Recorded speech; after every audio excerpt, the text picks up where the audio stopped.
வணக்கம். நீங்கள் இணைந்து கொண்டிருப்பது சமூகத்தின் மதிய நேர பிரதான செய்திகளுடன் இணைந்து கொள்ளும் நான் இராசரத்னம் மௌருசன். விரிவான செய்திகளுக்குள் செல்லும் முன்னர் முதலில் தலைப்புச் செய்திகள். அமைச்சரின் அச்சுறுத்தலால் அடுத்தடுத்து பதவி விலகும் அதிகாரிகள் நளின் பண்டாரா குற்றச்சாட்டு. இன்று முதல் கிராமமாக செல்லவுள்ள நாமல் தேர்தலை இலக்கு வைத்து விசேட திட்டம். எரிபொருள் கொடுப்பனவுக்கு பதில் கூப்பன் நாடாளுமன்ற உறுப்பினர் விடுத்த கோரிக்கை. அரசு சொத்துக்கள் குறித்து வெளியான தகவல் அதிகாரிகள் மீது எழுந்த குற்றச்சாட்டு. உள்ளூராட்சி மன்ற தேர்தல் நடைபெறும் தேதி தொடர்பில் வெளியானது தகவல். குழந்தைகள் பெரியவர்களுக்கு சிக்கன்குனியா பரவும் அபாயம். போக்குவரத்து விதிகளை மீறிய 31,905 சாரதிகள் மீது சட்ட நடவடிக்கை. நாடளாவிய ரீதியில் உப தபால் நிலையங்கள் மூடப்படும் அபாயம். நாட்டின் இளைஞர்களிடையே அதிகரித்து வருகின்ற பாலியல் நோய்கள். எமது பார்வையாளர்களில் பலர் எமது வேண்டுகோளுக்கிணங்க எமது சேனலை சப்ஸ்கிரைப் செய்துள்ளீர்கள். இதன் மூலம் நாம் 3 லட்சத்திற்கும் அதிகமான பார்வையாளர்களை பெற்றுள்ளோம். எமது வேண்டுகோளுக்கிணங்க எமது சேனலை சப்ஸ்கிரைப் செய்த அனைவருக்கும் நன்றி. இதேபோன்று இன்னும் சில பார்வையாளர்கள் இன்னும் எமது சேனலை சப்ஸ்கிரைப் செய்யாமலே பார்வையிட்டு வருகிறீர்கள். எனவே எம்மை ஊக்குவிக்கும் வகையிலும் தொடர்ந்தும் எமது செய்திகளை தடையின்றி பெற்றுக்கொள்ளவும் எமது சமூகம் சேனலை சப்ஸ்கிரைப் செய்து அருகிலுள்ள பெல் பட்டனை கிளிக் செய்யுங்கள். இனி தொடர்பென விரிவான செய்திகள். அமைச்சர் பிமல் ரத்நாயக்கவின் அச்சுறுத்தல் காரணமாகவே இலங்கை போக்குவரத்து சபையின் தலைவர் பதவி விலகியுள்ளார். இவ்வாறு தற்போதைய அமைச்சர்களுடன் பணியாற்ற முடியாத நிலையில் ஒவ்வொரு அதிகாரிகளும் பதவி விலகிக் கொண்டிருக்கின்றனர் என பாராளுமன்ற உறுப்பினர் நளின் பண்டார குற்றம் சுமத்தியுள்ளார். தொடர்பில் அவர் மேலும் தெரிவிக்கையில், அதிக அபாயமிக்க பொருட்களை கொண்ட சிவப்பு முத்திரையிடப்பட்ட 300க்கும் மேற்பட்ட கொள்கலன்கள் எந்தவிதமான சோதனையுமின்றி விடுவிக்கப்பட்டுள்ளன. ஆளுநர் ஒருவரது பெயர் குறிப்பிடப்பட்டாலும் அதற்கு அவர் மறுப்பு தெரிவிக்கின்றார். அவ்வாறெனில் யாருடைய அனுமதியில் அவை விடுவிக்கப்பட்டன? வழமையாக துறைமுகத்திற்கு வரும் கொள்கலன்களில் 35% மாத்திரமே பரிசோதிக்கப்படும். ஆனால் இம்முறை அபாயமிக்கவை என்று குறிப்பிடப்பட்டிருந்த கொள்கலன்கள் மாத்திரம் விடுவிக்கப்பட்டுள்ளதன் பின்னணியில் உள்ள சதித்திட்டம் என்ன? எனவே சுங்க அதிகாரிகளும் அங்குமிங்கும் பந்தினை கைமாற்றிக் கொண்டிருப்பதில் பலனில்லை. விடயத்திற்கு பொறுப்பான அமைச்சர் உட்பட முழு அமைச்சரவையும் இதற்கு பொறுப்பு கூற வேண்டும். அதேபோன்று அவற்றில் காணப்பட்ட பொருட்கள் என்ன என்பதையும் நாட்டுக்கு வெளிப்படுத்த வேண்டும். போக்குவரத்து சபை தலைவருக்கு அமைச்சர் பிமல் ரட்நாயக்க அச்சுறுத்தல் விடுத்து அவரை பதவி விலகச் செய்ததாகவே எமக்கு தகவல் கிடைத்துள்ளது. எனவே பாராளுமன்றத்தில் அனைத்துக்கும் எழுந்து விவாதிப்பதை போன்று இதற்கான காரணத்தையும் நாட்டுக்கு வெளிப்படுத்துமாறு வலியுறுத்துகின்றோம் என்றார். ஸ்ரீலங்கா பொதுஜன பெரமுன ஏற்பாடு செய்துள்ள நாமலுடன் கிராமமாக நிகழ்ச்சி திட்டம் இன்று முதல் ஆரம்பமாக உள்ளதாக கட்சியின் பொதுச் செயலாளர் சாகர காரியவசம் தெரிவித்துள்ளார்.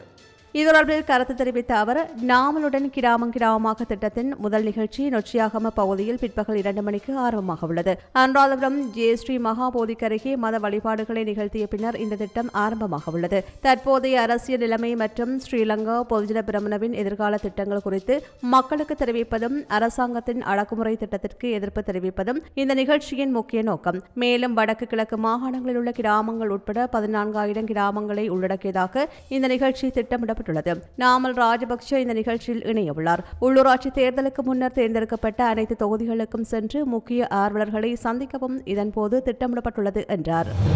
எரிபொருள் விலை சூத்திரத்தின்படி அதன் விலைகளில் மாற்றம் ஏற்படுவதாகவும் அதன் அடிப்படையிலேயே மாதந்தோறும் விலை திருத்தம் செய்யப்பட உள்ளதாகவும் வர்த்தக அமைச்சர் வசந்த சமரசிங்க தெரிவித்துள்ளார். உலக சந்தையில் கச்சா எண்ணெய் விலை அதிகரிப்புடன் சேர்ந்து எரிபொருள் விலையும் உயர்வடைகின்றது. அதன்படி விலை சூத்திரத்தின் மாறுபாடு காரணமாக நாம் விரும்பினாலும் விரும்பாவிட்டாலும் அதனை செயல்படுத்தியாக வேண்டும் என்று அவர் கூறியுள்ளார். எரிபொருள் விலையினை திருத்தப்பட வேண்டிய செயற்பாடுகள் தொடர்ந்தும் இடம்பெற்று வருவதாக அமைச்சர் சுட்டிக்காட்டியுள்ளார். இதன் அடிப்படையில் தொழிற்சாலைக்கான மின்சார கட்டணத்தை 30% குறைத்துள்ளோம். அதன் மூலம் நுகர்வோருக்கு நிவாரணம் வழங்கப்பட்டுள்ளது. ஒரு அரசாங்கமாக மக்களுக்கு நிவாரணம் வழங்க எரிபொருள் உள்ளிட்ட அனைத்து துறைகளிலும் நாம் பணியாற்றி வருகின்றோம் என்றார். நாடாளுமன்ற உறுப்பினர்களுக்கான எரிபொருள் கொடுப்பனவுக்கு பதில் கூப்பன் வழங்குமாறு ஐக்கிய மக்கள் சக்தியின் நாடாளுமன்ற உறுப்பினர் பிரசாத் சிறிவர்தன வலியுறுத்தியுள்ளார். ஐக்கிய மக்கள் சக்தியின் தலைமையகத்தில் நடைபெற்ற செய்தியாளர் சந்திப்பில் அவர் இதனை தெரிவித்துள்ளார். நாடாளுமன்ற உறுப்பினர்களுக்கு தற்போதைக்கு எரிபொருள் கொடுப்பனவாக 1 லட்சம் ரூபாய் வழங்கப்படுகின்றது. அதில் பதில் கூப்பன் ஒன்றை வழங்கினால் நாடாளுமன்ற உறுப்பினர்கள் பயன்படுத்துகின்ற எரிபொருள் போக கணிசமான தொகையொன்றை அரசாங்கத்துக்கு சேமித்துக் கொள்ள முடியும். அதற்கு மேலதிகமாக எரிபொருள் தேவைப்படின் நாடாளுமன்ற உறுப்பினர்கள் காசு செலவழித்து பெற்றுக் கொள்ளட்டும். நாங்கள் அனைவரும் பொதுமக்களுக்கு சேவையாற்றவே வந்துள்ளோம். அனாவசிய சொகுசு வசதிகளை நாங்கள் கேட்கவில்லை என்றும் அவர் தெரிவித்துள்ளார். அரசாங்க சொத்துக்கள் குறித்து இன்று வரை முறையான தணிக்கை நடத்தப்படவில்லை என கணக்காய்வாளர் நாயகம் WPMC விக்ரமரத்ன தெரிவித்துள்ளார். அரசு அதிகாரிகள் தங்கள் கடமைகளை முறையாக செய்யாததால் இதுபோன்ற நெருக்கடிகள் ஏற்பட்டுள்ளதாக அவர் சுட்டிக்காட்டியுள்ளார். கொழும்பில் கைத்தொழில் அமைச்சினால் ஏற்பாடு செய்யப்பட்ட செயலமர்வு ஒன்றில் கலந்து கொண்டு உரையாற்றும் போது கணக்காய்வாளர் நாயகம் இதனை தெரிவித்துள்ளார். அரசாங்க சொத்துக்களை ஒரே இடத்திலிருந்து எடுக்க முடியும் என்று யார் உத்தரவாதம் அளிக்க முடியும்? எந்த அரசியல்வாதிகளோ அல்லது அமைச்சர்களோ அதில் சம்பந்தப்படவில்லை. இந்த கணக்கியல் பணிகளை அரசு அதிகாரிகள் தாங்களாகவே செய்கின்றனர். அப்படியானால் அனைத்தும் ஒரே இடத்தில் ஏன் இல்லை? குறைந்தபட்சம் அரசு வாகனங்களின் எண்ணிக்கை என்னிடம் சொல்ல முடியுமா? ஏனென்றால் தணிக்கை செய்யப்பட்டிருந்தால் அவை இடம்பெற்றிருக்க வேண்டும். ஆனால் அது நடக்கவில்லை. எங்கள் சமீபத்திய தணிக்கை அறிக்கைகளில் அதிகளவு தகவல்கள் வழங்கப்பட்டுள்ளன. பல்வேறு நிறுவனங்களுக்கு வாகனங்கள் இல்லை என்றும் அவர் மேலும் தெரிவித்துள்ளார். உள்ளூராட்சி மன்ற தேர்தல் தொடர்பில் உச்ச நீதிமன்றம் வழங்கிய தீர்ப்பின் அடிப்படையில் உள்ளூராட்சி மன்ற தேர்தல் திகதி தீர்மானிக்கப்பட உள்ளதாக தேர்தல் ஆணைக்குழுவின் தலைவர் RML ரத்நாயக்க தெரிவித்துள்ளார். இந்த தீர்ப்பின் பிரகாரம் அரசாங்கத்தின் நடவடிக்கைகளின் அடிப்படையில் தேர்தல் திகதி தீர்மானிக்கப்பட உள்ளதாக தெரிவித்துள்ளார். நாடாளுமன்றம் எதிர்வரும் 5ஆம் தேதி கூடியதன் பின்னர் சபாநாயகர் தீர்மானத்தை அறிவிப்பார் என்று குறிப்பிட்டுள்ளார். உள்ளூராட்சி மன்ற தேர்தல்கள் கடந்த 2023ஆம் ஆண்டு மார்ச் மாதம் 9ஆம் தேதி நடைபெறவிருந்தது. எனினும் போதியளவு நிதி ஒதுக்கீடுகள் இல்லாத காரணத்தினால் தேர்தல்கள் கால வரையறையின்றி ஒத்திவைக்கப்பட்டது. எவ்வாறாயினும் உள்ளூராட்சி மன்ற தேர்தல்களை எதிர்வரும் ஏப்ரல் மாதம் 8ஆம் தேதி நடாத்துவதற்கு அரசாங்கம் கவனம் செலுத்தி வருவதாக தெரிவிக்கப்படுகின்றது. நாடளாவிய ரீதியில் குழந்தைகள் மற்றும் முதியவர்கள் மத்தியில் சிக்கன்குனியா அறிகுறிகளுடன் காய்ச்சல் உள்ளமை கண்டுபிடிக்கப்பட்டுள்ளதாக குழந்தைகள் நல மருத்துவர் டாக்டர் தீபால் பெரேரா தெரிவித்துள்ளார். காய்ச்சல், மூட்டு வலி, உடல் வலி, மூக்கை சுற்றி கருப்பு நிறமாற்றம் போன்றவை சிக்குன்குனியாவின் அறிகுறிகளாக இருக்கலாம் என நிபுணர்கள் தெரிவித்துள்ளனர். மேலும் இதுபோன்ற அறிகுறிகள் தென்பட்டால் விரைவில் மருத்துவமனைக்கு சென்று தேவையான சிகிச்சையை பெற வேண்டும் என்றும் கோரிக்கை விடுத்துள்ளார். டெங்குவை பரப்பும் அதே கொசுதான் சிக்குன்குனியாவையும் பரப்புகிறது. எனவே கொசுக்கள் பெருகும் இடங்களை அழிப்பது மிகவும் அவசியம் என்றும் நிபுணர் தெரிவித்துள்ளார். நாடளாவிய ரீதியில் உப தபால் நிலையங்கள் மூடப்படும் அபாய எதிர்நோக்கியுள்ளதாக இலங்கை தபால் மற்றும் தொலைத்தொடர்பு சேவைகள் திணைக்களத்தின் தலைவர் சிந்தக பண்டார தெரிவித்தார்.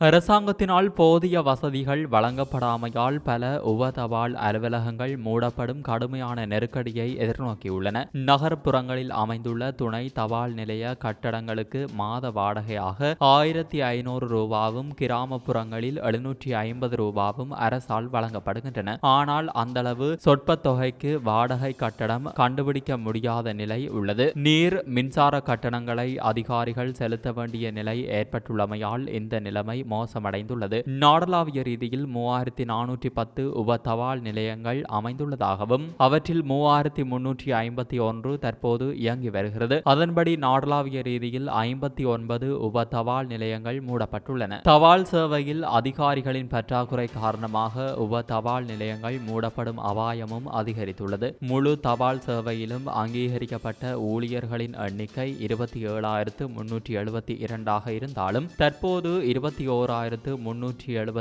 பேர் மட்டுமே தற்போதைக்கு பணியாற்றிக் கொண்டிருப்பதாகவும் சிந்தக பண்டார தெரிவித்துள்ளார்.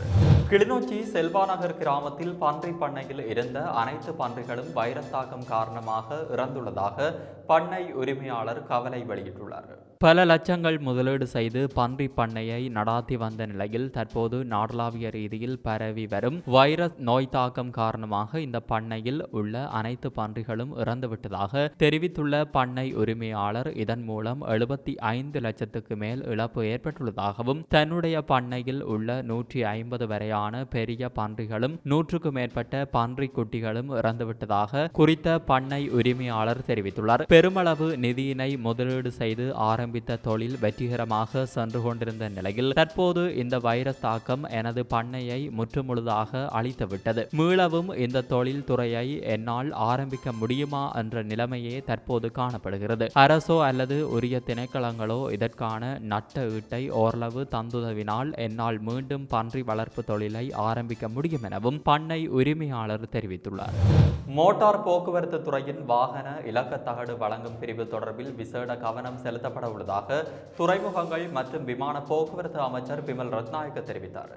நாரகேன்பட்டியில் உள்ள மோட்டார் போக்குவரத்து திணைக்களத்தின் தலைமை அலுவலகத்திற்கு விஜயம் செய்த நிலையிலேயே இந்த விடயத்தினை சுட்டிக்காட்டியுள்ளார். கொழும்பு மாவட்டத்தை சேர்ந்த பல வாடிக்கையாளர்கள் தங்கள் புதிய இலக்க தகடுகளை பெறுவதற்கு நிறுவனத்திற்குள் குவிந்திருப்பதை அவதானித்தேன். இந்நிலையில் இலக்க தகடு அச்சிடப்பட்டு சம்பந்தப்பட்ட துறையால் பெறப்பட்ட பிறகு சேவை பெறுபவர் அதை அறிந்து கொள்ளும் வகையில் வாடிக்கையாளரின் தொலைபேசிக்கு ஒரு குறுஞ்செய்தி அனுப்பப்படும் திட்டத்தை விரிவுபடுத்த விசேட நடவடிக்கை எடுக்கப்படும். இதற்கமைய பொதுமக்களுக்கு வழங்கப்படும் சேவைகளை மேலும் திறம்பட செய்வதற்கு மேற்கொள்ள வேண்டிய பணிகள் குறித்து சிறப்பு கவனம் செலுத்தப்படும். மேலும் தற்போது வாகன உமிழ்வு அறக்கட்டளை நிதியத்தின் பங்கு சிறப்பாக உள்ளது. இந்த நிதியத்தின் மூலம் எதிர்காலத்தில் முக்கிய நகரங்களில் நவீன தொழில்நுட்பத்துடன் கூடிய சாலை அடையாள பலகைகளை விரைவில் நிர்மாணிப்பது மற்றும் அந்த பலகைகளுடன் தொடர்புடைய சாலையின் காற்று நிலை குறித்த தரவுகளை பெறக்கூடிய நவீன இயந்திரங்களை சேர்ப்பது தொடர்பான ஒரு முக்கியமான திட்டத்தை செயல்படுத்துவது குறித்தும் விவாதிக்கப்படும் என்றார்.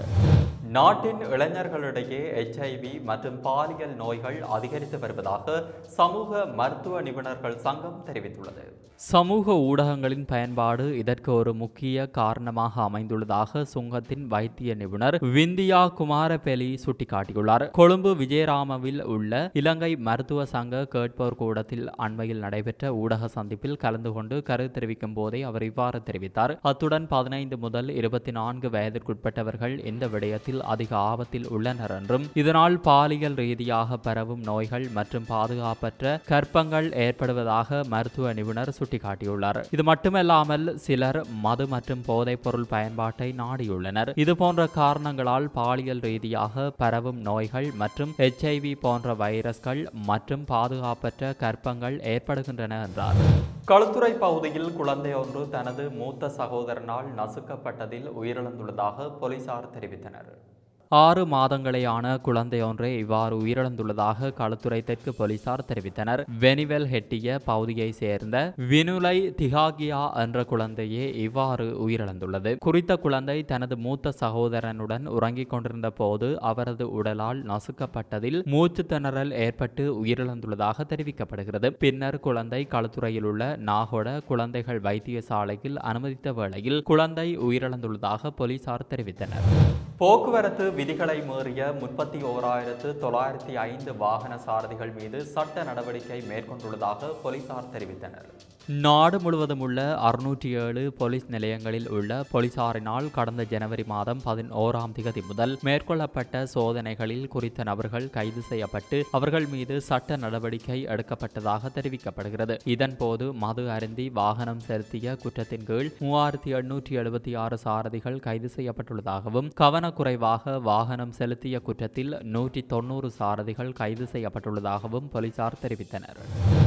முன்பிள்ளை பருவ அபிவிருத்தி தொடர்பாக தேசிய கொள்கையொன்றை உருவாக்குவதற்கான முதல் சுற்று கலந்துரையாடல் பிரதமர் ஹரணி அமரசூரிய தலைமையில் இடம்பெற்றுள்ளது.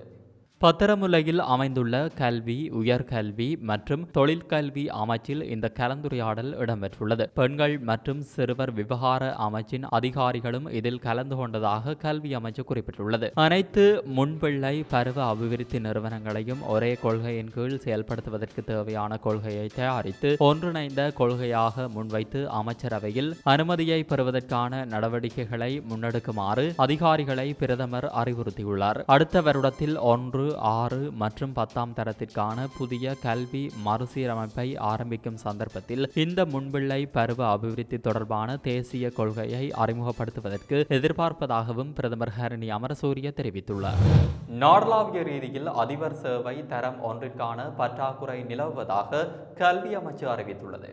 இதற்கமைய நாட்டில் உள்ள 88 தேசிய பாடசாலைகளில் அதிபர் சேவை தரம் 1ற்கான பற்றாக்குறை நிலவுவதாக தெரிவிக்கப்பட்டுள்ளது. இதன் அடிப்படையில் தகுதி வாய்ந்த 79 அதிபர்கள் நேர்முக தேர்வுக்கு அழைக்கப்படுவார்கள் என கல்வி அமைச்சு தெரிவித்துள்ளது. இதற்கான நேர்முக தேர்வு எதிர்வரும் 6ஆம் தேதி முதல் 11ஆம் தேதி வரை இசுருபாயவில் இடம்பெற உள்ளது.